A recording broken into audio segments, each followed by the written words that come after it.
세계가 발칵 뒤집혔습니다. 캄보디아에서 330명의 한국인이 집단 납치된 사건. 이 끔찍한 범죄에도 캄보디아 정부의 대응은 미지근했습니다.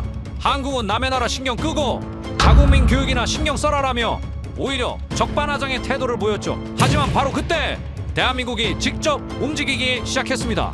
사건 발생 단 48시간 만에 합동 TF가 꾸려졌고 대한민국 특수부대는 즉시 캄보디아 땅으로 향했습니다.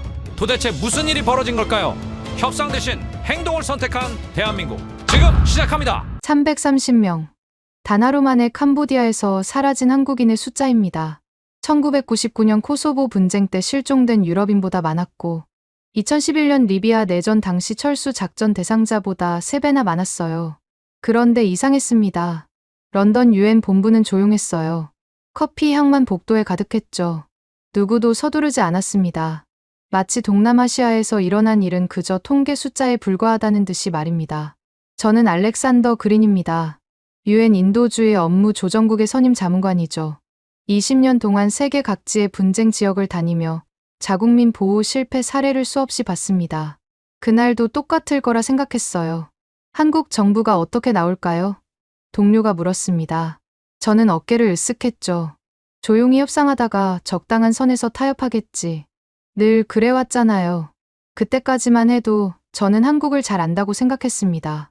중견국가, 경제는 강하지만 군사행동엔 신중한 나라, 국제규범을 중시하고 체면을 따지는 동아시아 국가. 그런데 바로 그날 오후 제 편견이 산산조각 나기 시작했어요. 서울발 긴급 전문이 도착한 건 런던 시각으로 오후 4시였습니다. 한국 정부가 긴급 국무회의를 소집했다는 내용이었죠. 보통은 이틀, 빨라도 하루는 걸리는 절차인데 불과 3시간 만이었어요. 전문을 읽는 순간 뭔가 다르다는 걸 느꼈습니다. 48시간 내 범정부 태스크포스 구성 완료. 짧은 문장이었지만 충격적이었어요. 외교부, 국정원, 경찰청, 국방부가 단일 지휘 체계로 통합된다는 뜻이었으니까요. 제가 아는 한국 정부는 부처 간 협의만 일주일씩 걸리는 나라였는데 말입니다. 그러자 더 놀라운 일이 벌어졌습니다. 한국 외교부가 캄보디아 전 지역 여행 금지령을 발동했어요. 단순 권고가 아니라 법적 강제력이 있는 금지령이었죠. 대한항공과 아시아나가 프놈펜 노선 운항을 즉시 중단했습니다. 진에어와 티웨이도 따랐어요. 불과 6시간 만에 한국과 캄보디아를 잇는 하늘길이 완전히 끊긴 겁니다. 이 정도 속도는 전시회나 가능한 거 아닌가요? 옆자리 동료가 중얼거렸습니다. 저도 당황스러웠어요. 20년 경력 동안 이런 속도는 처음이었으니까요. 그때 한국발도 다른 소식이 전해졌습니다. 서울 광화문에 시민들이 모이기 시작했다는 거였어요. 촛불이 아니라 태극기를 들고요. 우리 국민을 구하라는 현수막이 청와대 방향을 가리키고 있었죠. 그런데 정부를 압박하는 시위가 아니었어요. 오히려 정부의 강경 대응을 지지하는 집회였습니다. SNS는 폭발 직전이었어요. 샵 약속이 귀한 해시태그가 1시간 만에 300만 건을 넘어섰습니다. 피해자 가족들의 호소문이 실시간으로 공유되고 있었죠. 그 중에서도 가장 많이 퍼진 건 이태수 씨의 영상이었습니다. 제 아들 준호는 봉사활동 가러 캄보디아에 갔습니다. 22살이에요. 이제 겨우 22입니다. 화면 속 아버지는 떨리는 목소리로 말을 이었어요.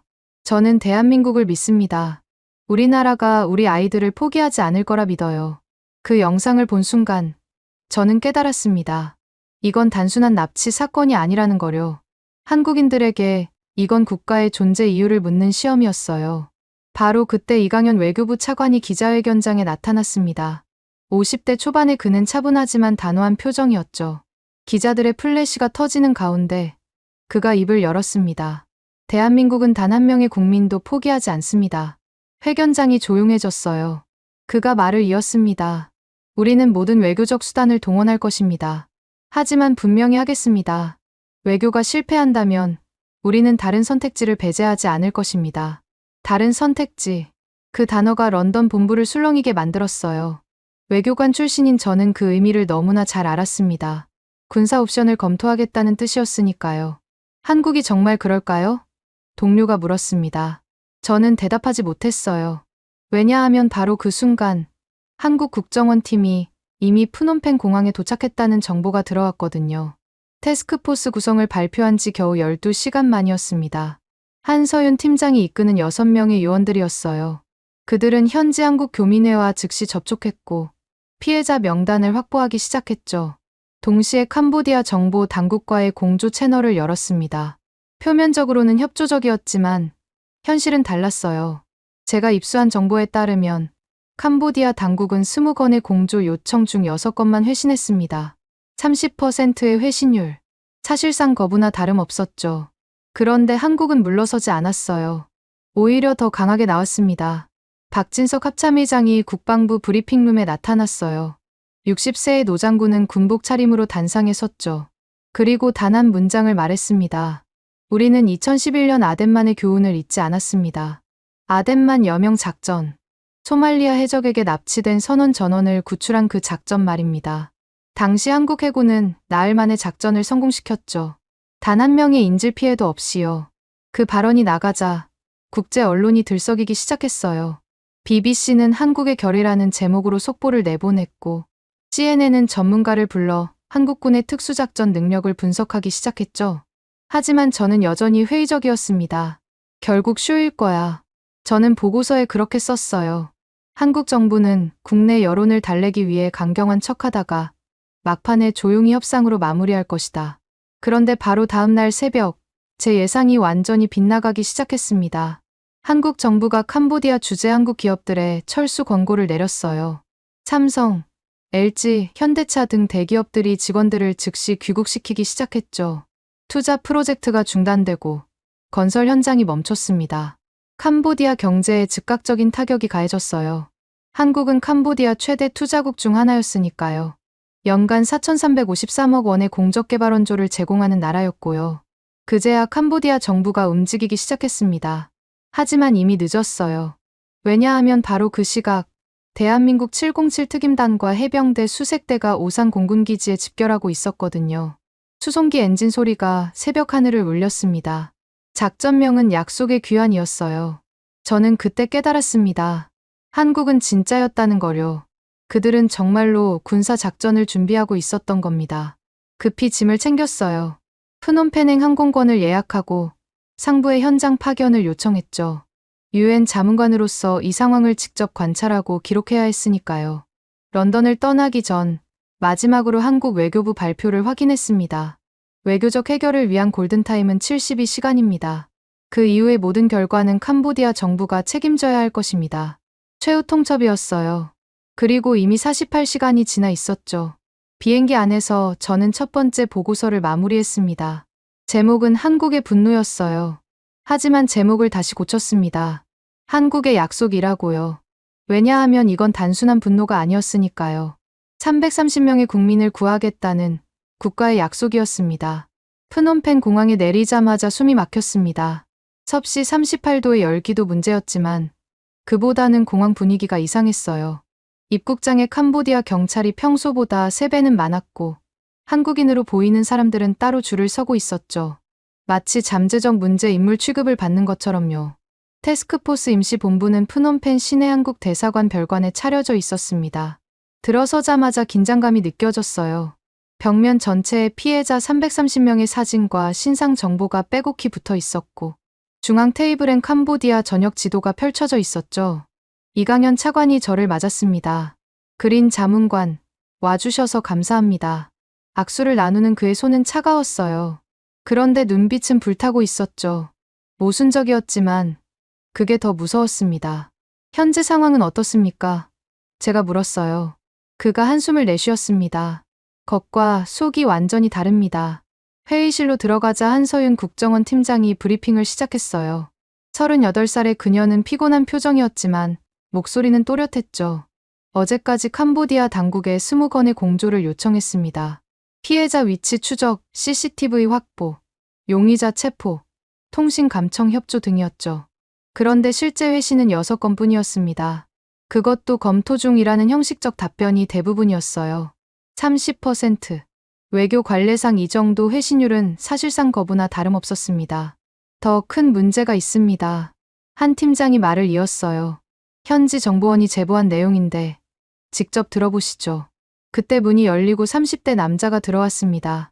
중국계 캄보디아인 리웨이였어요. 10년 전부터 한국 국정원에 협조해온 정보원이었죠. 경찰 내부에 중국계 범죄 조직과 연결된 사람들이 있습니다. 그가 조심스럽게 말했어요. 최소 4개 부서가 연루되어 있어요. 교통경찰, 출입국관리소, 심지어 대테러 부서까지요. 4개 부서. 구체적인 숫자가 나오자 회의실 공기가 무거워졌습니다. 이강현 차관이 천천히 일어났어요. 창밖을 보며 말했죠. 우리는 외교의 끝을 보고 있습니다.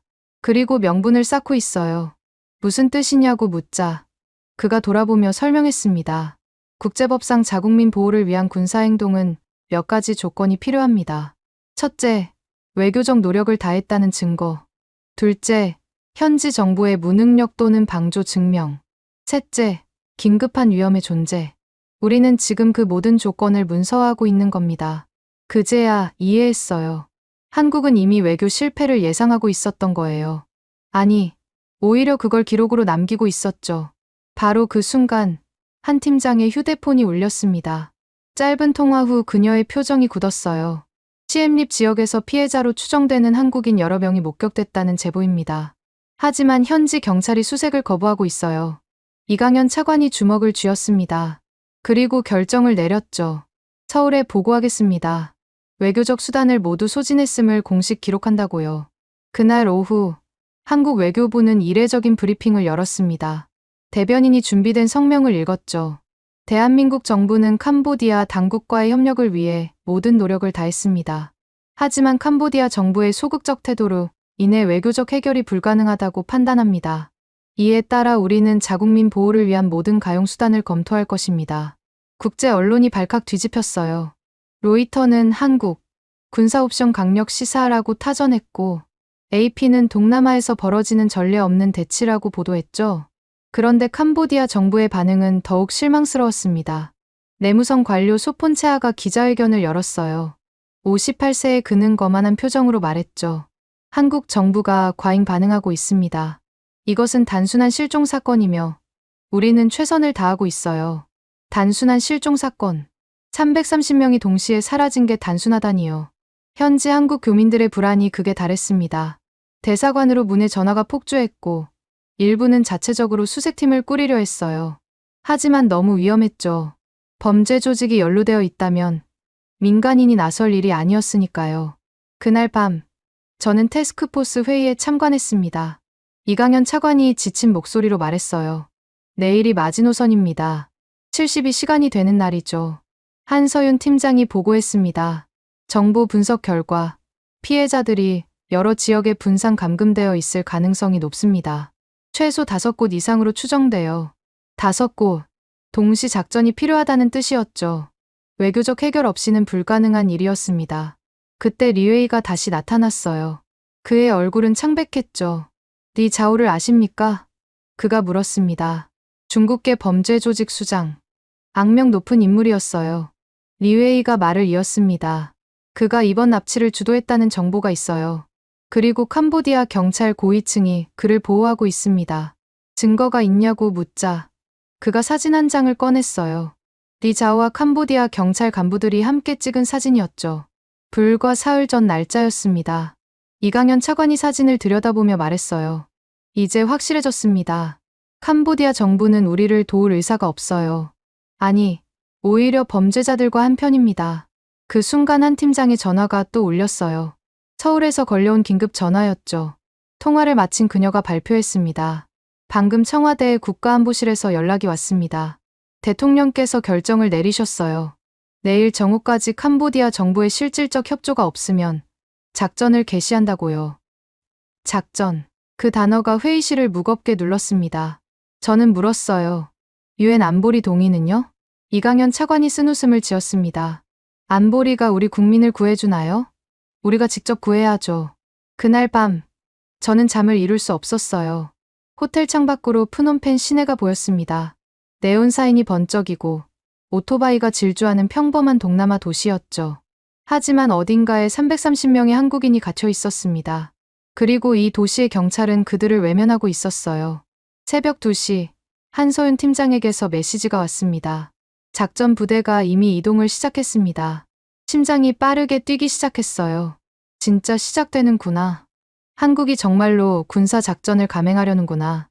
다음 날 아침 캄보디아 외교부에서 마지막 회담이 열렸습니다. 이강현 차관이 마지막 제안을 했어요. 지금이라도 협조해 주신다면 우리는 기꺼이 외교적 해결을 선택하겠습니다. 캄보디아 측 대표가 코웃음을 쳤습니다. 한국이 무엇을 할 수 있다는 겁니까? 국제법을 위반할 건가요? 이강현 차관이 일어섰어요. 조용히, 그러나 단호하게 말했죠. 우리는 국제법을 위반하지 않을 겁니다. 하지만 우리 국민을 구할 겁니다. 방법이 무엇이든 말이죠. 회담은 결렬됐습니다. 대사관으로 돌아오는 차 안에서 이강현 차관이 중얼거렸어요. 외교의 끝을 봤습니다. 이제 시작입니다. 오전 11시 55분. 최후 통첩 시한이 5분 남았을 때 한서윤 팀장이 보고했습니다. 707 특임단과 해병대 수색대, 대기 위치에 도착했습니다. 정오를 알리는 종소리가 프놈펜 시내에 울려 퍼졌어요. 그리고 그와 동시에 한국 외교부 대변인이 서울에서 발표했습니다. 대한민국 정부는 모든 외교적 수단을 소진했음을 공식 기록합니다. 이제 우리는 국민을 지키기 위한 필요한 조치를 취할 것입니다.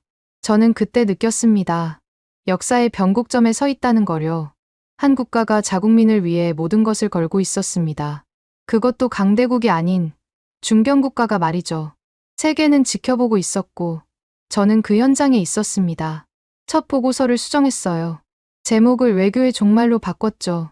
하지만 다시 생각해보니 그것도 아니었습니다. 외교 너머의 약속. 그게 진짜 제목이었어요. 왜냐하면 한국은 외교가 실패해도 국민과의 약속을 지키려 했으니까요. 이제 폭풍이 시작되려 하고 있었습니다. 국방부 기자회견이 시작됐을 때 저는 프놈펜 호텔에서 생중계를 보고 있었습니다. 대변인이 단상에 올랐어요. 그리고 첫 마디가 충격적이었죠. 우리는 2011년 아덴만 여명 작전을 기억합니다. 기자들이 술렁거렸어요. 아덴만 작전은 한국 해군 특수전 역사의 전설이었으니까요. 소말리아 해적에게 납치된 선원 21명을 단 한 명의 희생도 없이 구출한 작전. 그때 한국은 세계에 증명했죠. 작은 나라도 자국민을 지킬 수 있다는 거요. 당시 우리는 인질 전원을 구출했습니다. 대변인이 말을 이었어요. 그리고 지금 우리는 같은 결의를 가지고 있습니다. BBC 기자가 손을 들었습니다. 군사 작전을 시사하는 겁니까? 대변인이 잠시 침묵했어요. 그리고 대답했죠. 우리는 모든 옵션을 검토하고 있습니다. 그리고 필요하다면 실행할 준비가 되어 있습니다. 그 순간 전 세계 언론이 속보를 타전했어요. 한국, 캄보디아 군사 개입 가능성 시사, 아덴만 작전 재현하나, 동남아에 불어오는 전운. 그런데 더 놀라운 일이 벌어졌습니다. 박진석 합참의장이 직접 움직이기 시작한 거예요. 60세의 노장군은 서울 근교의 한 아파트를 찾아갔죠. 바로 납치 피해자 이준호의 집이었습니다. 한국 언론이 그 장면을 생중계했어요. 저도 프놈펜에서 실시간으로 지켜봤죠. 초인종을 누르자 문이 열렸습니다. 이태수 씨가 나왔어요. 63세의 은퇴한 기술자. 며칠 사이 10년은 늙어 보였죠. 눈은 충혈되어 있었고 수염도 제대로 깎지 못한 상태였습니다.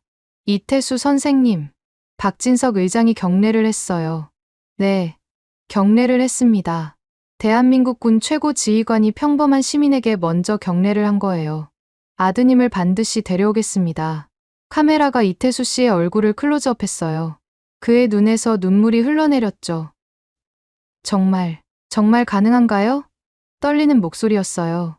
박진석 의장이 그의 어깨에 손을 얹었습니다. 제 군인 명예를 걸고 약속드립니다. 준호 학생을 꼭 모셔오겠습니다. 그때 이태수 씨가 무너졌어요. 그대로 주저앉아 울음을 터뜨렸죠. 고맙습니다. 고맙습니다. 그 장면이 전파를 탔습니다. 순식간에 SNS로 퍼져나갔어요. 댓글이 폭발했죠. 이런 게 국가다. 우리가 세금 내는 이유. 대한민국 파이팅. 1시간도 안 돼서 청와대 국민청원 게시판에 약속의 귀환 작전을 지지합니다라는 청원이 올라왔어요. 30분 만에 10만 명이 동의했고 2시간 만에 100만 명을 넘어섰죠. 광화문에는 시민들이 모이기 시작했어요. 이번엔 촛불이 아니라 태극기였습니다. 우리 국민 구하라. 정부를 지지한다. 약속을 지켜라. 저는 그때 깨달았어요. 이건 단순한 구출 작전이 아니라는 거요. 이건 한 국가가 존재하는 이유, 그 본질에 대한 시험이었습니다. 프놈펜 현지에서도 긴장감이 고조됐어요. 한서윤 팀장이 새로운 정보를 가져왔습니다. 피해자 중 일부가 시엠립 북쪽 정글 지역에 있다는 정보예요. 폐공장을 개조한 감금 시설로 추정됩니다. 구체적인 위치가 나오기 시작한 거죠. 하지만 문제가 있었어요. 캄보디아 군부가 움직이기 시작했습니다. 리웨이가 보고했어요. 그들도 뭔가 눈치챈 것 같아요. 그러자 이강현 차관이 결단을 내렸습니다. 시간이 없습니다. 서울에 보고하겠어요. 작전 개시를 건의한다고요. 그날 오후 캄보디아에서도 긴급 내각회의가 열렸어요. 소폰체아가 큰 소리를 쳤다고 합니다. 한국이 감히 우리 주권을 침범한다면 그에 상응하는 대가를 치르게 될 것이다. 하지만 그의 목소리엔 불안이 섞여 있었죠. 왜냐하면 이미 한국 기업들이 철수를 시작했고 그 경제적 타격이 현실화되고 있었으니까요. 그날 밤 저는 특별한 장면을 목격했습니다. 프놈펜 한국 대사관 앞에 현지 교민들이 모여들었어요. 그들은 조용히 촛불을 들고 서 있었죠. 캄보디아에 사는 한국인들이었습니다. 상인, 선교사, 봉사단원, 주재원들이었어요. 한 교민이 제게 말했습니다. 우리도 무서워요. 보복이 있을지도 모르죠. 하지만 우리나라가 우리를 지켜준다는 걸 믿어요. 믿음. 그게 핵심이었습니다. 국가와 국민 사이의 믿음 말이에요. 새벽 3시, 한서윤 팀장이 저를 급히 불렀어요. 방금 확인했습니다. 작전명이 확정됐어요. 뭐냐고 물었더니 그녀가 대답했죠. 약속의 귀환입니다. 약속의 귀환. 그 이름을 듣는 순간 소름이 돋았어요. 이건 단순한 작전명이 아니었습니다. 박진석 의장이 이태수 씨에게 한 약속, 정부가 국민에게 한 약속, 그 모든 약속을 담은 이름이었어요. 다음 날 아침, 충격적인 소식이 전해졌습니다. 미국 국무부가 성명을 발표한 거예요. 우리는 한국의 자국민 보호 노력을 이해하며 평화적 해결을 희망한다. 이해한다. 그 단어가 중요했어요. 사실상의 묵인이었죠. 일본도 비슷한 입장을 냈습니다. 한국 정부의 우려를 공감한다. 중국조차 침묵했어요. 평소라면 주권 침해 운운하며 반대했을 텐데 이번엔 조용했죠. 아마 자국 범죄 조직이 연루된 걸 알았기 때문일 겁니다. 국제사회가 암묵적으로 한국의 손을 들어준 거예요. 그때 박진석 의장이 다시 나타났습니다. 이번엔 공군 기지였어요. 특수부대원들 앞에 선 그는 짧게 말했죠. 제군들은 대한민국의 약속이다. 가서 그 약속을 지켜라. 필승. 대원들의 함성이 하늘을 울렸어요. 저는 그 장면을 보며 생각했습니다. 20년간 수많은 국제 분쟁을 봤지만 이런 경우는 처음이었어요. 작은 나라가 이토록 단호하게, 이토록 빠르게, 이토록 결연하게 움직이는 걸 본 적이 없었죠.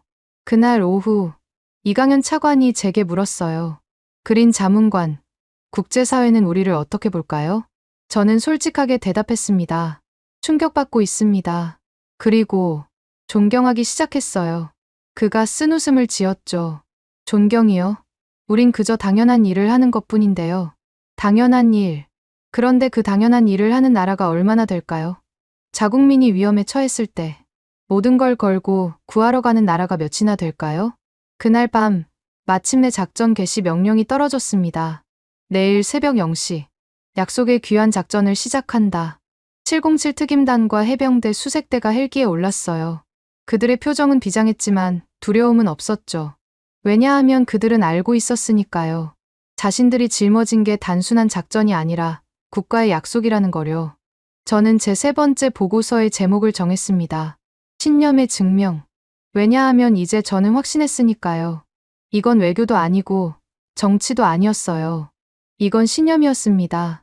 국가는 국민을 지킨다는 그 단순하고도 숭고한 신념 말이에요. 폭풍이 시작되려 하고 있었습니다. 그리고 그 폭풍의 이름은 약속의 귀환이었죠. 오전 12시 30분. 저는 작전 상황실에 있었습니다. 프놈펜 대사관 지하에 마련된 임시 상황실이었죠. 유엔 자문관 자격으로 참관이 허가됐지만 사실 저도 이런 실시간 작전 모니터링은 처음이었어요. 벽면 스크린에는 헬기 카메라에서 전송되는 야간 영상이 떴고 무선 교신 소리가 끊임없이 들려왔습니다. 독수리 1. 목표 지점 5분 전. 707 특임단의 호출 부호였어요. 김도훈 대위가 이끄는 제1팀이었죠. 32살의 그는 아덴만 작전 때도 참가했던 베테랑이었습니다. 그때 한서윤 팀장이 제게 헤드셋을 건넸어요. 작전에 도움이 될 만한 정보가 있으면 바로 말씀해 주세요. 그린 자문관님은 이 지역 정보를 가장 많이 아시니까요. 저는 고개를 끄덕였습니다. 그런데 솔직히 불안했어요. 정보가 너무 적었거든요. 리웨이가 제공한 폐공장 위치, 위성사진 몇 장, 그게 전부였죠. 상호원, 남쪽 차단 지점 도착, 해병대 수색대였습니다. 오민혁 소령이 지휘하는 부대였죠. 42살의 그는 과묵하지만 신중한 지휘관으로 유명했어요. 새벽 1시, 작전이 시작됐습니다. 독수리 원, 침투 시작. 열화상 카메라에 특수부대원들의 모습이 잡혔어요. 그들은 유령처럼 조용히 움직였죠. 폐공장 담장을 넘고 경비 초소를 우회하며 목표 건물에 접근했습니다. 그런데 이상했어요. 너무 조용했습니다. 경비병이 없습니다. 김도훈 대위의 보고였어요. 한서윤 팀장의 눈썹이 찌푸려졌습니다. 저도 불안감이 엄습했죠. 330명을 감금한 시설에 경비가 없다. 말이 안 됐어요. 계속 진행하시오. 작전 지휘관의 명령이 떨어졌습니다. 부대원들이 건물로 진입했어요. 적외선 스코프를 통해 내부를 수색했죠. 1층, 2층, 지하실까지 뒤졌습니다. 그때 김도훈 대위의 긴박한 목소리가 들렸어요. 텅 비어 있습니다. 아무도 없어요. 순간 상황실이 얼어붙었습니다. 함정이었어요. 바로 그 순간 총성이 터졌습니다. 접촉, 접촉. 사방에서 적이 나타났습니다. 화면이 요동쳤어요. 총구 섬광이 어둠을 찢었고 고함 소리와 폭발음이 무전을 가득 채웠죠. 독수리 원, 부상자 발생. 심장이 멎는 것 같았어요. 김도훈 대위였습니다. 그가 다친 거예요.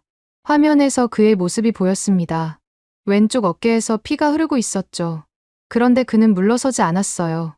오른손으로 총을 들고 계속 사격했습니다. 철수는 없다. 임무를 완수한다. 그때 오민혁 소령의 해병대가 움직였습니다. 상호원, 지원 사격 개시. 남쪽에서 기관총 소리가 울려 퍼졌어요. 해병대의 화력 지원이 시작된 거죠. 적들의 주의가 분산되는 틈을 타 707 대원들이 재정비를 시작했습니다. 하지만 포위망은 좁혀오고 있었어요. 적이 너무 많았습니다. 최소 100명은 넘어 보였죠. 그때 제 머릿속에 뭔가 스쳐 지나갔습니다. 잠깐! 제가 외쳤어요. 그 공장 밑에 폐수로가 있을 겁니다. 모두가 저를 쳐다봤죠.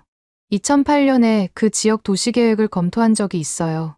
구 프랑스 식민지 시절 산업단지였죠. 모든 공장이 지하 폐수로로 연결되어 있었습니다.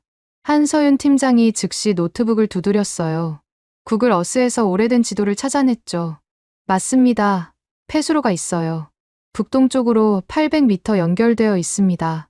작전 지휘관이 즉시 명령했어요. 독수리 원, 상호 원, 지하 폐수로로 이동하라. 탈출로를 확보하라. 김도훈 대위가 부상당한 팔을 부여잡고 일어섰습니다. 동료 대원이 그를 부축했죠. 그들은 건물 지하로 내려갔어요. 폐수로 입구 발견. 하지만 철문이 잠겨 있었습니다. 오민혁 소령이 외쳤어요. 폭파 준비. 시사가 설치됐고 폭발과 함께 철문이 날아갔습니다. 악취가 올라왔지만 지금은 신경 쓸 때가 아니었죠. 들어가. 대원들이 하나둘 폐수로로 뛰어들었어요. 무릎까지 차는 오수를 헤치며 전진했죠. 부상당한 김도훈 대위를 2명이 부축했습니다. 그런데 적들도 눈치를 챘어요. 폐수로 입구로 수류탄을 던지기 시작했죠. 빨리, 빨리 움직여. 폭발음이 폐수로 안에서 울려 퍼졌습니다. 파편이 날아들었고 또 다른 대원이 다쳤어요. 그래도 그들은 멈추지 않았습니다. 15분간의 지옥 같은 시간이었어요. 마침내 출구가 보였습니다. 정글 속 개울가로 이어지는 출구였죠. 확인됐다.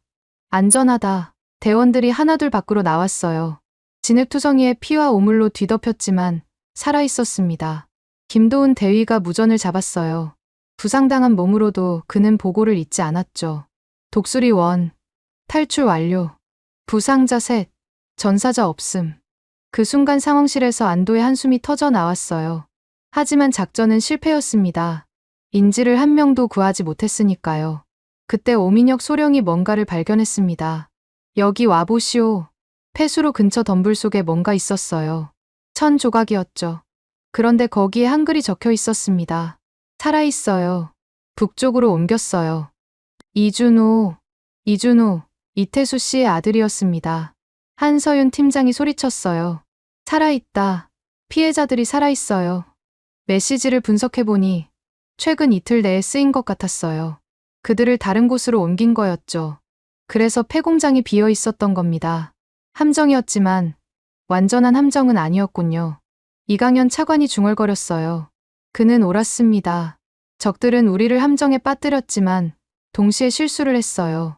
인질들을 급히 옮기면서 흔적을 남긴 거죠. 김도훈 대위가 치료를 받으며 말했습니다. 다시 갑니다. 이번엔 진짜를 찾을 겁니다. 부상당한 몸으로도 그는 포기하지 않았어요. 아니, 오히려 더 단단해진 것 같았죠. 오민혁 소령도 동의했습니다. 이제 그들의 패턴을 알았습니다. 다음엔 당하지 않을 겁니다. 그날 새벽, 저는 깨달았어요. 이 작전의 진짜 힘은 화력이나 전술이 아니었습니다. 포기하지 않는 의지였어요. 실패해도 다시 일어서는 결이었죠. 리웨이가 새로운 정보를 가져왔습니다. 북쪽 끄라체 지역에 수상한 움직임이 포착됐어요. 대규모 차량 이동이 있었답니다. 퍼즐 조각이 맞춰지기 시작했어요. 그들이 인지를 옮긴 곳이 거기였을 겁니다. 이강현 차관이 결정을 내렸습니다. 두 번째 작전을 준비하겠습니다. 이번엔 정보를 더 확실히 하고요. 그러자 김도훈 대위가 병상에서 일어났어요. 저도 참가하겠습니다. 부상이 심각합니다. 불가능해요. 군의관이 말했죠. 하지만 김도훈 대위는 고개를 저었습니다. 제가 시작한 일입니다. 끝까지 하겠습니다. 그 눈빛을 본 순간 저는 확신했어요. 이들은 절대 포기하지 않을 거라는 거요. 새벽 5시 첫 번째 작전은 끝났습니다. 실패처럼 보였지만 사실은 시작이었어요. 이준호가 남긴 메시지가 희망의 불씨가 됐으니까요. 제 네 번째 보고서의 제목은 이랬습니다. 불굴의 의지. 왜냐하면 그날 밤 저는 봤으니까요. 함정에 빠져도 부상을 당해도 포기하지 않는 한국 군인들의 모습을요. 그들에게 실패란 없었습니다. 오직 다음 기회만 있을 뿐이었죠. 작전 상황실에서 나오며 한서윤 팀장이 제게 말했어요. 감사합니다. 패수로 정보가 없었다면 큰일 날 뻔했어요. 저는 대답했습니다. 저도 이제 이 작전의 일부가 된 것 같습니다. 그녀가 미소를 지었어요. 그럼요. 우리는 모두 약속을 지키는 사람들이니까요. 약속. 그 단어가 계속 저를 따라다녔습니다. 박진석 의장이 이태수 씨에게 한 약속. 김도훈 대위가 자신에게 한 약속. 대한민국이 국민에게 한 약속.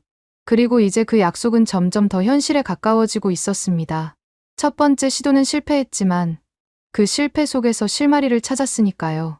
다음 작전이 진짜였습니다. 그리고 이번엔 성공할 거예요. 왜냐하면 이들은 약속을 지키는 사람들이니까요. 끄라체로 가는 헬기 안에서 김도훈 대위는 왼팔에 붕대를 감은 채 지도를 보고 있었습니다. 이번엔 다릅니다. 그가 팀원들에게 말했어요. 적은 우리가 올 걸 모를 겁니다. 이틀 만에 준비한 두 번째 작전이었죠. 이번엔 정보가 확실했어요. 리웨이가 목숨을 걸고 확보한 정보였으니까요. 끄라체 외곽의 벽돌 공장.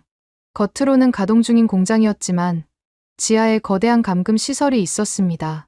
새벽 2시, 작전이 시작됐습니다. 이번엔 조용히 접근하지 않았어요. 오민혁 소령의 해병대가 정문으로 돌진하며 양동작전을 펼쳤죠. 경비병들이 당황하며 정문으로 몰려갔습니다. 바로 그때 김도훈 대위팀이 후문을 통해 침투했어요. 지하 입구 확인, 콘크리트 계단을 따라 내려갔습니다. 어둠 속에서 악취가 올라왔죠. 그런데 이번엔 함정이 아니었어요. 희미한 신음소리가 들려왔거든요. 사람이 있다. 복도 끝에 철문이 보였습니다. 거대한 자물쇠가 걸려 있었죠. 비켜, 폭파 전문가가 나섰어요. 작은 폭약으로 정확하게 자물쇠만 날렸습니다. 철문이 열리는 순간 저는 평생 잊을 수 없는 광경을 봤습니다. 50여 명의 사람들이 쇠사슬에 묶여 있었어요. 어둠 속에서 겁에 질린 눈동자들이 우리를 바라봤죠. 그 중에서 한 청년이 떨리는 목소리로 물었습니다. 한국 사람이세요? 김도훈 대위가 헬멧을 벗었습니다. 태극기 패치가 선명했죠. 이준호 학생이죠? 청년의 눈에서 눈물이 쏟아졌습니다. 네, 저예요. 김도훈 대위가 다가가 쇠사슬을 끊으며 말했어요. 이준호 학생, 대한민국이 왔습니다. 그 한마디에 감금되어 있던 모든 사람들이 울음을 터뜨렸어요. 공포가 안도로, 절망이 희망으로 바뀌는 순간이었죠. 우리를 정말 구하러 온 거예요? 한 중년 여성이 믿기지 않는다는 듯 물었습니다. 오민혁 소령이 그녀의 쇠사슬을 끊으며 대답했어요.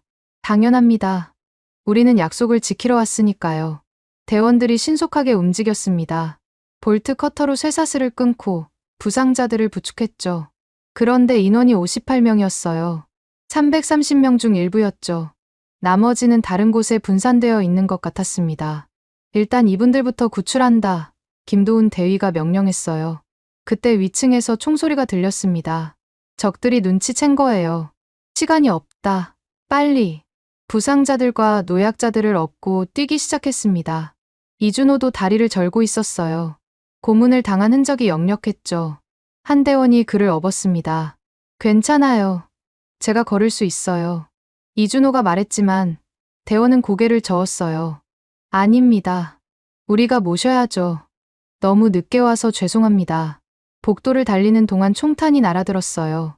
하지만 대원들은 자신의 몸으로 구출자들을 보호했습니다. 방탄조끼에 총탄이 박혔지만 아무도 멈추지 않았죠. 밖으로 나오자 헬기가 기다리고 있었습니다.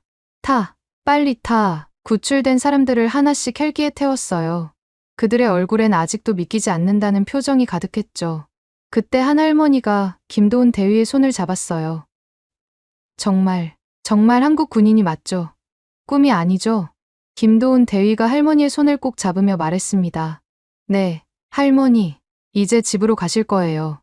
헬기가 이륙하는 순간 아래서 적들이 쏜 RPG가 날아왔어요. 조종사가 급선회했고 간신히 피했습니다. 그런데 이준호가 창밖을 보며 소리쳤어요. 저기 또 있어요. 다른 건물을 가리켰습니다. 거기도 감금 시설이 있는 것 같았죠. 김도훈 대위가 무전을 잡았어요. 2차 팀, 북쪽 건물 수색하라. 또 다른 특수부대 팀이 움직였습니다.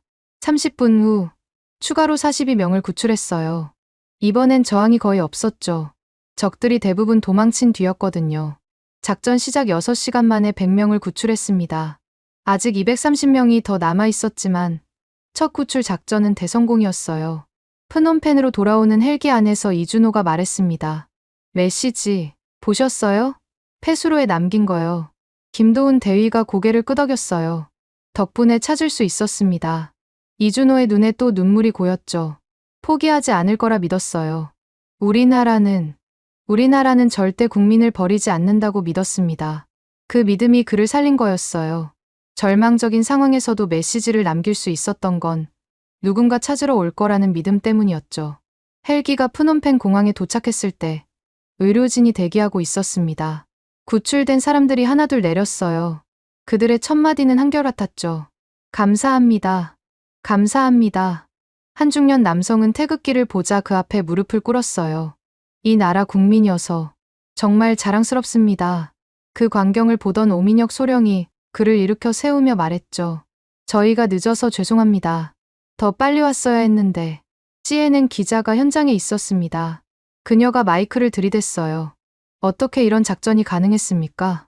김도훈 대위가 부상당한 팔을 부여잡으며 대답했습니다. 약속이니까요.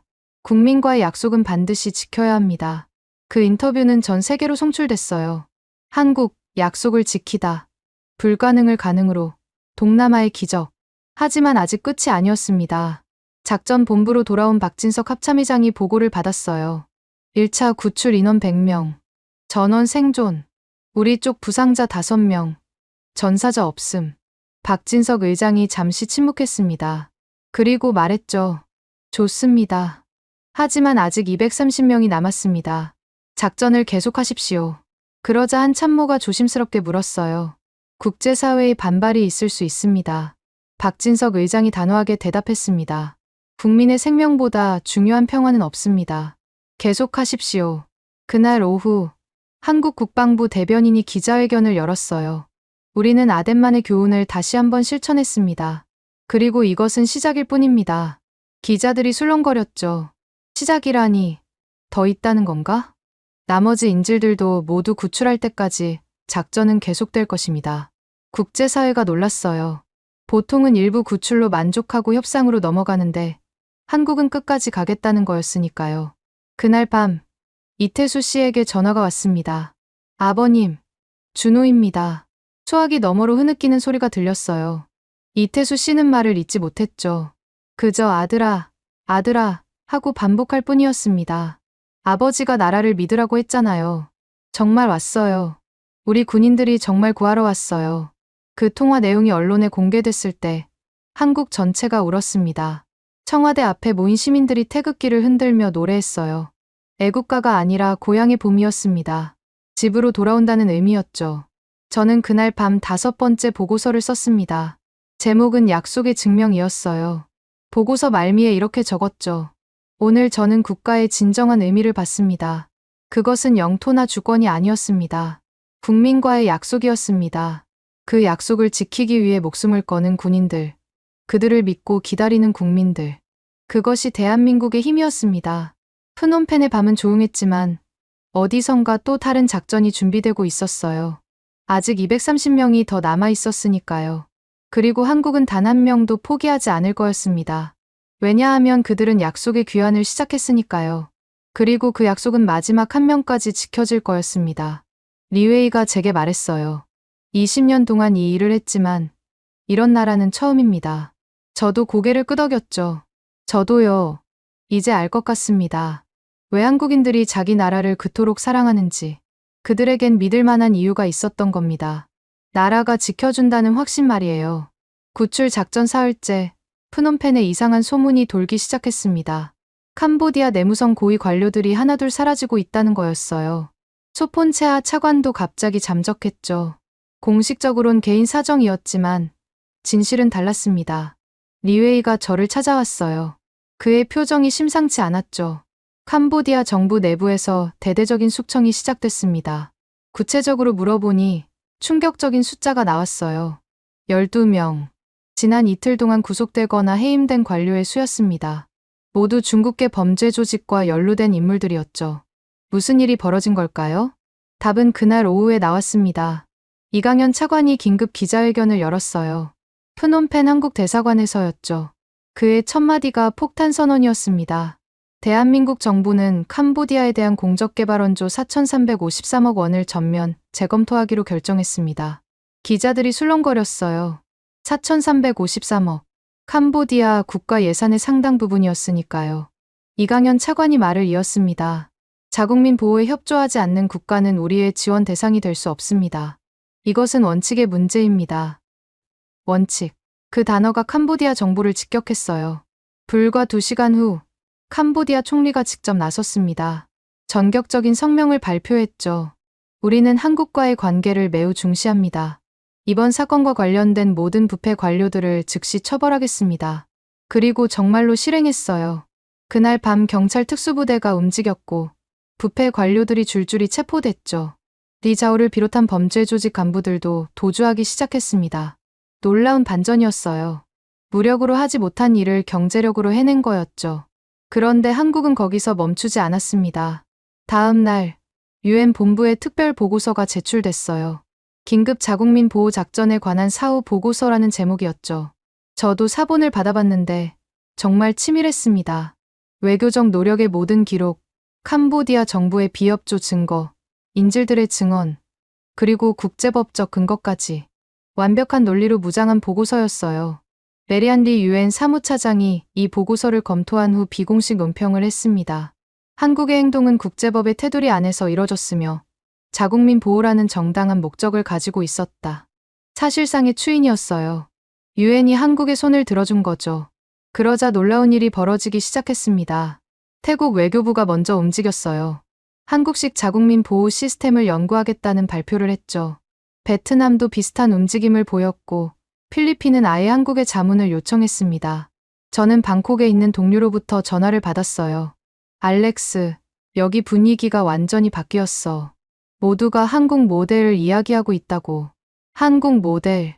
그 표현이 동남아 외교가에서 유행어가 되고 있었습니다.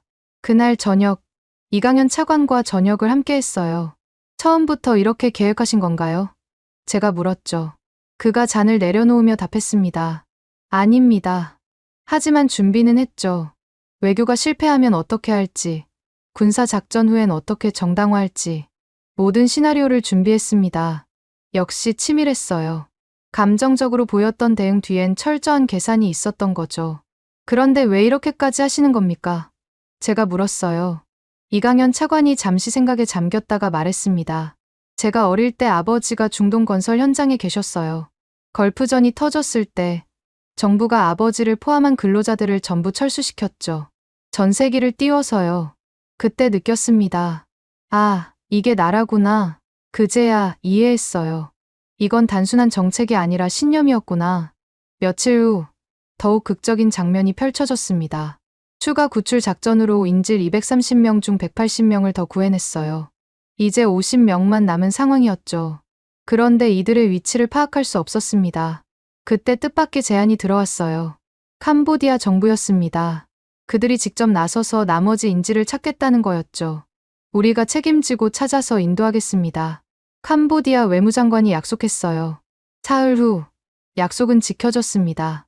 캄보디아 경찰이 마지막 50명을 무사히 구출했죠. 그들을 감금하고 있던 범죄 조직 잔당들은 모두 체포됐습니다. 330명 전원 구출 완료. 단 한 명의 희생자도 없었어요. 기적이었죠. 그날 서울 광화문에는 10만 명이 모였습니다. 자축이 아니라 감사를 위해서였죠. 우리 군인들 감사합니다. 정부 고맙습니다. 플래카드가 물결을 잃었어요. 하지만 진짜 반전은 그 다음이었습니다. 한국 정부가 발표했어요. 약속대로 캄보디아 ODA는 계속될 것입니다. 단, 투명성 감시 시스템을 도입한다는 조건으로 당근과 채찍을 절묘하게 사용한 거였어요. 압박했다가 다시 손을 내미는. 그래서 캄보디아도 체면을 지킬 수 있었죠. 그 후 일주일 동안 놀라운 변화가 이어졌습니다. 인도네시아 대통령이 한국식 위기관리 시스템을 도입하겠다고 발표했어요. 말레이시아는 한국과 자국민 보호협정을 맺었죠. 심지어 중국도 조용히 한국 모델을 연구하기 시작했습니다. BBC가 특집 다큐멘터리를 제작했어요. 제목이 인상적이었죠. 작은 거인의 약속, 한국은 어떻게 불가능을 가능으로 만들었나? 저도 인터뷰를 했습니다. 한국이 보여준 건 단순한 군사력이 아니었습니다. 그것은 국가의 의지였고 시스템이었으며 무엇보다 국민과의 신뢰였습니다. 그런데 가장 인상적인 건 귀국한 피해자들의 행동이었어요. 이준호를 비롯한 청년들이 자발적으로 모였습니다. 그리고 선언했죠. 우리도 나라에 보답하겠습니다. 그들은 의료봉사, 교육봉사, 재난구호 활동에 자원했어요. 구출된 330명 중 200명 이상이 각자의 방식으로 사회에 기여하기 시작했죠. 신문은 이걸 약속의 선순환이라고 불렀습니다. 나라가 국민을 지키고 국민이 나라를 지키는 순환 말이에요. UN 본부로 돌아가기 전날 이강현 차관이 제게 선물을 하나 줬습니다. 한국 외교부가 만든 백서였어요. 약속의 귀환 작전 -21세기 자국민 보호의 새로운 패러다임. 전 세계와 공유하려고 합니다. 그가 말했어요. 다시는 어떤 나라 국민도 타국에서 버려지지 않기를 바라면서요. 저는 그 백서를 받아들며 말했습니다. 한국이 세계를 바꿨습니다. 작지만 위대한 방식으로요. 이강현 차관이 미소 지었어요. 우리는 그저 당연한 일을 했을 뿐입니다. 국민과의 약속을 지킨 거죠. 당연한 일. 하지만 그 당연한 일을 하는 나라가 얼마나 될까요? 떠나는 공항에서 마지막으로 CNN 기자를 만났어요. 이번 사건이 국제사회에 미칠 영향을 어떻게 보십니까? 저는 잠시 생각한 뒤 대답했습니다. 이제 모든 국가는 자문해야 할 겁니다. 우리는 우리 국민을 위해 무엇을 할 준비가 되어 있는가? 한국이 그 기준을 완전히 바꿔놨으니까요. 비행기가 이륙하면서 프놈펜을 내려다봤습니다. 한 달 전과는 완전히 다른 도시였어요. 한국이 남긴 변화의 흔적이 곳곳에 있었죠. 강화된 경찰 순찰, 정화된 행정부, 그리고 무엇보다 외국인들의 안도감. 제 6번째 보고서의 제목은 이랬습니다. 연성 권력의 승리. 왜냐하면 한국은 총알이 아니라 원칙으로, 무력이 아니라 신뢰로, 위협이 아니라 약속으로 승리했으니까요. 그리고 그 승리는 단순히 330명을 구한 것이 아니었어요. 전 세계의 새로운 기준을 제시한 거였죠. 이제 남은 건 하나였습니다. 이 모든 걸 국제사회가 공식적으로 인정하는 것. 그리고 그 무대는 UN 총회가 될 거였어요. 뉴욕 UN 본부 총회장에 들어서는 순간 이상한 긴장감이 느껴졌습니다. 평소와 달랐어요. 각국 대표들이 웅성거리고 있었고 기자석은 가득 차 있었죠.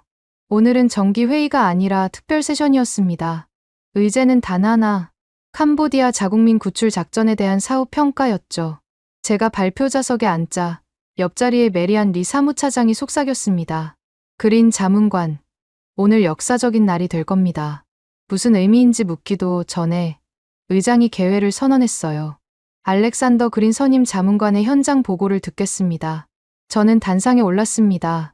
190개국 대표들의 시선이 제게 집중됐죠. 심호흡을 하고 준비한 보고를 시작했어요. 지난 7월 캄보디아에서 330명의 한국인이 납치됐습니다. 그리고 대한민국은 전원을 구출했습니다. 단 한 명의 희생자도 없었죠. 총회장이 조용해졌어요. 하지만 오늘 제가 말씀드리고 싶은 건 숫자가 아닙니다. 한국이 보여준 것은 21세기 국가의 새로운 역할 모델이었습니다. 화면에 자료를 띄웠어요. 첫 번째는 시간표였죠. 사건 발생 후 48시간 내 범정부 태스크포스 구성, 72시간 내 외교적 수단 소진 확인, 그리고 6일 만에 첫 구출 작전 실행. 프랑스 대표가 손을 들었습니다. 그렇게 빠른 결정이 어떻게 가능했습니까? 제가 대답했어요. 한국에는 이미 시스템이 있었기 때문입니다. 2011년 아덴만 작전 이후 구축된 해외 국민보호 통합대응 시스템이죠. 다음 자료를 보여줬습니다. 한국의 대응 매뉴얼이었어요.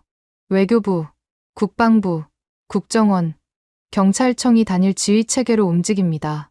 각 부처의 역할이 명확하고 의사결정 단계가 최소화되어 있죠. 영국 대표가 물었습니다. 국제법적 정당성은 어떻게 확보했습니까? 저는 준비한 문서를 스크린에 띄웠어요. 한국은 모든 외교적 노력을 문서화했습니다.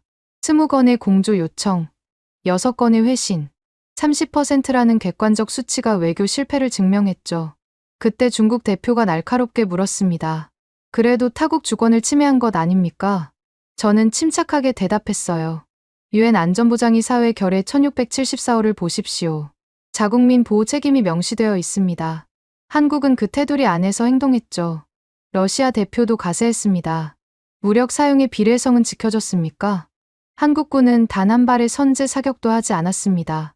모든 무력 사용은 자위권 행사였고 민간인 피해는 제로였죠. 그러자 독일 대표가 일어났습니다. 저는 오히려 한국에게 배워야 한다고 생각합니다. 우리도 이런 시스템이 필요해요. 순간 분위기가 바뀌었어요. 비판에서 관심으로, 의심에서 존경으로. 저는 다음 자료를 보여줬습니다. 각국의 반응이었죠. 현재 27개국이 한국 모델 도입을 검토 중입니다. 12건의 국제 세미나가 예정되어 있고 42개 주요 언론이 특집 보도를 했죠. 일본 대표가 발언했습니다. 우리도 한국과 자국민 보호 협력 협정을 논의 중입니다. 이번 사건은 동아시아 전체의 안보 패러다임을 바꿨어요. 그때 아프리카 연합 대표가 손을 들었습니다. 그린 자문관, 가난한 나라들은 어떻게 해야 합니까? 우리는 한국 같은 군사력이 없는데요. 중요한 질문이었어요. 저는 신중하게 답했습니다. 한국이 보여준 핵심은 군사력이 아니라 의지였습니다. 그리고 시스템이었죠. 작은 나라도 충분히 할 수 있습니다.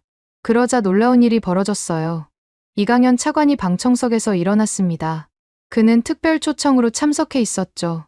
의장님, 발언을 허락해 주십시오. 의장이 고개를 끄덕였고 이강현 차관이 마이크를 잡았습니다. 대한민국은 우리의 경험을 모든 국가와 공유할 준비가 되어 있습니다. 우리가 만든 매뉴얼, 시스템, 노하우를 무상으로 제공하겠습니다. 총회장이 술렁거렸어요. 무상 제공이라니. 이강현 차관이 말을 이었습니다. 다시는 어떤 나라 국민도 타국에서 버려지는 일이 없기를 바랍니다. 그것이 우리의 소망입니다. 그 순간 놀라운 일이 일어났어요. 네덜란드 대표가 일어나 박수를 치기 시작했습니다. 그 다음은 노르웨이, 덴마크, 스웨덴이었죠. 곧 유럽 전체가 일어섰고 아시아가 따랐으며 아메리카와 아프리카도 합류했습니다. 190개국 대표 전원이 기립박수를 보냈어요. 저는 그 광경을 보며 눈시울이 뜨거워졌습니다. 20년간 유엔에서 일했지만 이런 장면은 처음이었거든요. 박수가 멈춘 후 메리안 리 사무차장이 연단에 올랐습니다. 오늘 우리는 새로운 기준을 목격했습니다. 그녀의 목소리는 단호했어요. 한국 모델은 21세기 자국민 보호의 국제 기준이 될 것입니다. 유엔은 이를 공식 권고안으로 채택할 것을 제안합니다. 투표가 진행됐습니다. 결과는 압도적이었죠.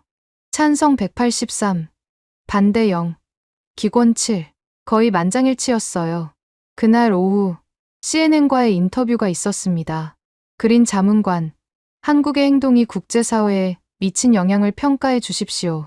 저는 잠시 생각한 뒤 답했어요. 한국은 불가능을 가능으로 만들었습니다. 더 중요한 건 그들이 왜 그랬느냐는 겁니다. 이익 때문이 아니라 약속 때문이었죠. 국민과의 약속. 기자가 물었습니다. 다른 나라들도 따라할 수 있을까요? 네. 하지만 조건이 있습니다. 국가와 국민 사이에 신뢰가 있어야 해요. 한국이 성공한 이유는 그 신뢰가 있었기 때문입니다. 그날 저녁, UN 리셉션이 열렸어요. 각국 대표들이 이강연 차관을 둘러싸고 있었죠. 모두가 한국 모델에 대해 묻고 있었습니다. 프랑스 대표가 말했어요. 우리도 자국민 보호법을 개정하려고 합니다. 한국을 벤치마킹해서요. 독일 대표도 거들었죠. EU 차원에서 한국식 통합 대응 시스템 도입을 논의 중입니다. 심지어 미국 국무부 차관보가 다가왔어요. 한국이 새로운 기준을 만들었습니다. 우리도 배워야 해요. 초강대국이 중견국가에게 배우겠다고 하다니. 역사적인 순간이었죠. 그때 한 기자가 물었습니다. 차관님, 한국은 왜 이렇게까지 했습니까? 국제적 비난을 받을 수도 있었는데요. 이강연 차관의 대답이 인상적이었어요. 박진석 합참의장이 한 말이 있습니다. 국민의 생명보다 중요한 평화는 없다. 그게 우리의 답입니다. 그 말이 다음날 전 세계 신문의 헤드라인이 됐어요. 국민의 생명보다 중요한 평화는 없다. 월스트리트 저널, 한국, 21세기 국가의 역할을 재정해야 하다. 르몽드, 약속의 귀환, 세계를 바꾸다. 더 타임스. 일주일 후, UN 안전보장위 사회에서 특별 결의안이 통과됐습니다. 자국민 보호를 위한 긴급 대응 가이드라인, 한국 모델을 기반으로 한 국제 규범이었죠. 저는 결의안 초안 작성에 참여했어요. 그 과정에서 느낀 건 한국이 단순히 자국민을 구한 게 아니라는 거였습니다. 그들은 국제사회의 기준 자체를 바꾼 거예요. 보고서 마지막 장을 쓰면서 저는 한 가지 에피소드를 추가했습니다. 인질로 잡혔다가 구출된 이준호 씨가 UN 청년 포럼에 초청됐을 때의 일이었죠. 그가 한 말이 잊히지 않아요. 저는 쇠사슬에 묶여 있으면서도 희망을 버리지 않았습니다. 왜냐하면 우리나라가 절 버리지 않을 거라고 믿었거든요. 그 믿음이 저를 살렸습니다. 청중석에서 흐느낌이 들렸어요. 각국의 청년 대표들이 눈물을 흘리고 있었죠. 이준호가 말을 이었습니다. 모든 나라가 자국 국민에게 이런 믿음을 줄 수 있기를 바랍니다. 그것이 진짜 안 보이고 진짜 평화입니다. 기립박수가 5분간 이어졌어요. 저는 그날 밤 7번째 보고서를 마무리했습니다. 제목은 신뢰의 혁명이었어요. 보고서 결론은 이랬습니다. 한국이 보여준 것은 21세기 국가의 새로운 가능성이었다. 작지만 강하고 겸손하지만 단호한, 무엇보다 약속을 지키는 나라. 이제 전 세계가 묻고 있다. 우리는 우리 국민에게 어떤 나라인가? 한국이 그 질문을 던진 것이다. 그리고 마지막 문장을 추가했어요. 약속의 귀환 작전은 끝났다. 하지만 그것이 만든 변화는 이제 시작이다. 런던행 비행기를 타기 전 저는 서울의 사흘을 더 머물렀습니다. 새벽 4시 호텔 창밖으로 서울의 불빛들이 보였어요. 특이한 건 그 시간에도 여기저기 불이 켜진 사무실들이 있다는 거였죠. 외교부, 국방부, 청와대 쪽은 특히 화냈습니다. 약속의 귀환 작전은 끝났지만 그들은 여전히 깨어 있었어요. 무엇을 하고 있을까 궁금해서 이강연 차관에게 문자를 보냈더니 바로 답이 왔습니다. 해외 거주 국민 730만 명의 안전 현황을 실시간 모니터링 중입니다. 다시는 늦지 않기 위해서요. 730만. 해외에 있는 모든 한국인의 숫자였죠. 그날 오전 인천공항에서 특별한 광경을 목격했습니다. 캄보디아에서 구출된 마지막 피해자들이 귀국하는 날이었어요. 입국장엔 가족들이 기다리고 있었죠. 그 중에서도 이태수 씨와 이준호의 재회가 가장 뭉클했습니다. 아버지와 아들은 말없이 포옹했어요. 그저 서로를 꼭 안고 있을 뿐이었죠. 주변 사람들도 모두 눈물을 훔쳤습니다. 이준호가 아버지에게 말했어요. 아버지 말이 맞았어요. 우리나라는 절 버리지 않았어요. 이태수 씨가 아들의 어깨를 두드리며 답했죠. 이제 됐다. 집에 가자. 그 순간을 보며 저는 생각했습니다. 이게 국가의 진짜 의미구나. 국민이 믿고, 국가가 지키고, 그 신뢰가 순환하는 것. 그게 진짜 힘이구나. 서울을 떠나기 전 마지막 미팅은 청와대에서 있었습니다. 대통령 보좌관이 저를 맞았어요. 그린 자문관님, 국제사회의 반응이 놀랍습니다. 한국이 새로운 기준을 만들었다고들 하더군요. 저는 솔직하게 답했습니다. 한국은 당연한 일을 했을 뿐입니다. 다만 그 당연한 일을 실제로 하는 나라가 드물었을 뿐이죠. 보좌관이 웃으며 말했어요. 이제 우리도 더 큰 책임감을 갖게 됐습니다. 전 세계가 우리를 보고 있으니까요. 맞는 말이었어요. 한국은 이제 자국민 보호의 롤모델이 됐으니까요. 공항으로 가는 길에 라디오에서 흥미로운 뉴스가 흘러나왔습니다. 외교부는 오늘 해외 안전 여행 앱을 업그레이드했습니다. 실시간 위치 추적과 긴급 구조 요청 기능이 추가됐으며 운전기사가 말했어요. 이제 해외 가도 안심이에요. 나라가 지켜준다는 걸 아니까요. 그 말에 모든 게 담겨 있었습니다. 신뢰, 그게 이번 사건이 남긴 가장 큰 유산이었어요. 런던에 도착한 다음 날, 저는 인터폴 본부를 방문했습니다. 피에르 마르텐 국장이 저를 맞았어요. 60대의 프랑스인인 그는 국제 치안 협력의 최고 권위자였죠. 그린, 자네 보고서를 읽었네. 놀라운 내용이었어. 저는 보고서 원본과 함께 한국이 만든 백서를 전달했습니다. 국장님, 이건 단순한 구출 작전이 아니었습니다. 패러다임의 전환이었어요. 마르텐 국장이 백서를 넘기며 물었죠. 한국이 어떻게 이게 가능했다고 보나? 저는 잠시 생각한 뒤 답했습니다. 국가는 국민을 지킬 수 있습니다. 아니, 지켜야 합니다. 그가 고개를 들어 저를 봤어요. 그게 자네 결론인가? 한국이 증명했습니다. 작은 나라도 군사 강국이 아니어도 의지와 시스템이 있다면 가능하다는 거려. 마르텐 국장이 일어나 창밖을 바라봤습니다. 런던의 스카이라인이 보였죠. 알겠네. 인터폴도 변해야겠군. 우리도 한국 모델을 연구하겠네. 그날 오후 그의 발언이 로이터를 통해 전 세계로 타전됐습니다. 인터폴, 한국식 신속 대응 시스템 도입 검토. 그 헤드라인을 보며 저는 미소 지었어요. 변화가 시작된 거였죠. 일주일 후 UN 본부에서 특별 브리핑이 있었습니다. 제가 약속에 귀한 작전 최종 분석 보고서를 발표하는 자리였죠. 200명이 넘는 외교관과 전문가들이 참석했습니다. 발표를 마치자 질문이 쏟아졌어요. 한국 모델을 도입하려면 무엇부터 시작해야 합니까? 예산은 얼마나 필요합니까? 인력 훈련은 어떻게 해야 합니까? 모두가 배우고 싶어 했어요. 한국처럼 되고 싶어 했죠. 그때 한 아프리카 외교관이 손을 들었습니다. 그린 자문관님, 가난한 나라는 어떻게 해야 합니까? 우리는 자원이 부족한데요. 중요한 질문이었어요. 저는 신중하게 답했습니다. 한국도 처음엔 가난했습니다. 하지만 그들은 시스템을 만들었고 원칙을 지켰죠. 가장 중요한 건 정치적 의지입니다. 국민을 지키겠다는 의지요. 그가 고개를 끄덕였어요. 의지, 그게 시작이군요. 브리핑이 끝난 후 메리안 리 사무차장이 다가왔습니다. 그린 자문관, 당신이 현장에 있어서 다행이었어요. 덕분에 우리가 이 사건의 진정한 의미를 이해할 수 있었죠. 저는 겸손하게 답했습니다. 저는 그저 목격자였을 뿐입니다. 진짜 영웅들은 따로 있죠. 한 달이 지난 어느 날, 특별한 소식을 들었습니다. 김도훈 대위가 UN 평화유지군 교관으로 파견된다는 거였어요. 각국 특수부대의 인질 구출 작전을 가르치는 임무였죠. 오민혁 소령은 국방대학교에서 21세기 자국민 보호 작전이라는 과목을 개설했고요. 이준호는 외교부 산하해외안전지원센터의 자원봉사자로 지원했습니다. 모두가 자기 방식으로 약속의 귀한 정신을 이어가고 있었어요. 석 달 후, 저는 놀라운 통계를 접했습니다. 약속의 귀한 작전 이후 동남아시아에서 한국인 대상 범죄가 87% 감소했다는 거였어요. 이유는 단순했습니다.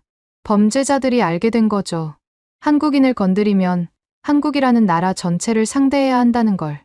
저는 최종 보고서를 쓰면서 첫 장면을 떠올렸습니다. 330. 그 숫자로 시작했던 이 이야기가 이제 전 세계의 변화로 이어지고 있었어요. 보고서 마지막 페이지에 저는 이렇게 적었습니다. 이 사건을 계기로 저는 깨달았다. 21세기에도 국가는 여전히 중요하다는 것을. 다만 그 역할이 바뀌었을 뿐이다.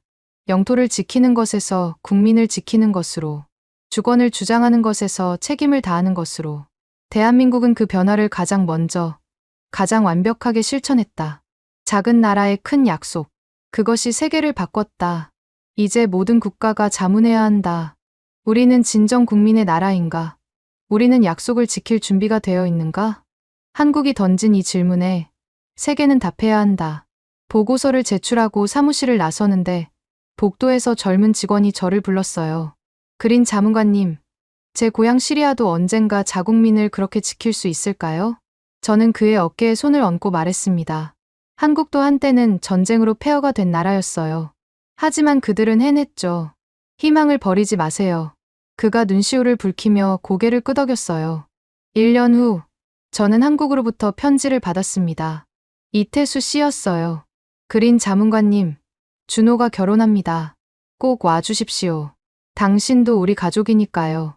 편지를 읽으며 저는 미소 지었습니다. 약속의 귀환.